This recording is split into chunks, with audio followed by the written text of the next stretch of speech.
ಹುಲ್ಯಾಳ್ ಅವರು ಸ್ವಲ್ಪ ಈ ಕಡೆ ಬಂದ್ರೆ ಅನುಕೂಲ ಈ ಕೈವಲ್ಯ ಪದ್ಧತಿ ಭಜನೆಗೆ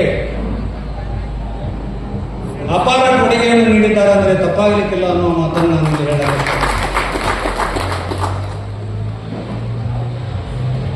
ಭಜನೆಯ ರೂಪರೇಷೆಗಳನ್ನು ಚೇಂಜ್ ಮಾಡಿದವರು ಸಿದ್ಧಗಿರಿ ಮಹಾಸ್ವಾಮಿಗಳು, ಮಾದೇವಪ್ಪನ ಹುಲ್ಯಾಳು, ಮದರಕಂಡಿ ಮಲ್ಲಯ್ಯ ಸ್ವಾಮಿಗಳು, ಜುಂಜುರವಾಡದ ಗಂಗಪ್ಪ ಮಾಸ್ತರು, ನಮ್ಮ ತೆವರಟ್ಟಿಯ ಸುಭಾನ್ ಮಾಸ್ತರು, ಚಿಗರೀಸರು, ಬುಗಾರಸರು, ಹಿಂಗ ಅನೇಕ ಜನ ಭಜನೆಗೆ ಒಂದು ಹೊಸ ರೂಪರೇಷೆಯನ್ನು ಕೊಟ್ಟಿದ್ದಾರೆ ಅಂದರೆ ತಪ್ಪಾಗಲಿಕ್ಕಿಲ್ಲ.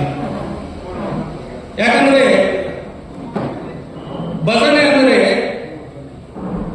ಒಂದು ಜನಪದ ಕಲೆಯಾಗಿತ್ತು.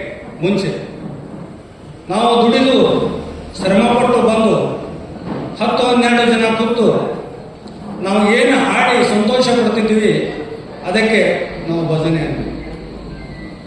ಅದು ಅವಾಗ ಏನಾಗಿತ್ತಂದ್ರೆ ಆ ದೋಷ ಹಾಡ್ತಾರೋ ಮಾಡ್ತಾರೋ ಅನ್ನೋದಿಲ್ಲ, ನಿಜವಾಗಿ ಆನಂದ ಹೊಂದುವುದು ಅದು ಒಂದೇ ಅದರ ಕಲೆ ಆಗಿತ್ತು.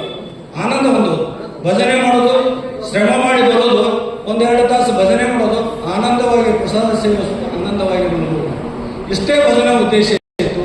ಆ ಭಜನೆಯ ಕೆಲವು ರೂಪುರೇಷೆಗಳನ್ನು ಮಾದೇವಪ್ಪನ ಹುಲ್ಯಾಳ್ ಅವರು, ಸಿದ್ಧಗಿರಿ ಸ್ವಾಮಿಗಳು, ಮಲ್ಲಯ್ಯ ಸ್ವಾಮಿಗಳು ಅನೇಕ ಬದಲಾವಣೆಯನ್ನು ಮಾಡಿದರು. ಮೊದಲ 12 ಜನ ತಾಳವಾದಕರು ಕೂತ್ಕೊಂಡು ಅದನ್ನು ಒಬ್ಬಗೆ ಸೀಮಿತ ಮಾಡಿದರು. ತಾಳವಾದಕರು ದಿಮ್ಮಡಿಯಿಂದ ಪ್ರಾರಂಭವಾದ ಭಜನೆ ತಬಲಾಗ ತಂದು ನಿಲ್ಲಿಸಿದರು. ದೋಷರಹಿತವಾಗಿ ಹಾಡುವುದನ್ನು ಕಟ್ಟುನಿಟ್ಟಾಗಿ ಪಾಲನೆ ಮಾಡಬೇಕು ಅನ್ನುವ ಸಂದೇಶವನ್ನು ಎಲ್ಲ ಕಡೆ ಸಾರಿದರು. ಅದರಾಗ ಆದ್ದರಿಂದ ದೋಷಗಳು ಸಂಪೂರ್ಣ ಕಡಿಮೆ ಆದವು. ಜೊತೆಗೆ ಯಾವ ರೀತಿ ಹಾಡಬೇಕು ಎಂಬುದನ್ನು ಮಾದೇವಪ್ಪನವರು ಪ್ರತಿ ಸ್ಟೇಜಿನಲ್ಲಿ ಬೇರೆ ಬೇರೆ ರೀತಿಯಾಗಿ ಬೇರೆ ಬೇರೆ ಪದ್ಧತಿಯಲ್ಲಿ ಹಾಡಿದರೆ ತಪ್ಪಾಗಲಿಕ್ಕಿಲ್ಲ ಅನ್ನೋ ಮಾತನ್ನು ನಾನಿಲ್ಲಿ ಹೇಳಕ್ಕೆ ಇಷ್ಟಪಡ್ತೀನಿ.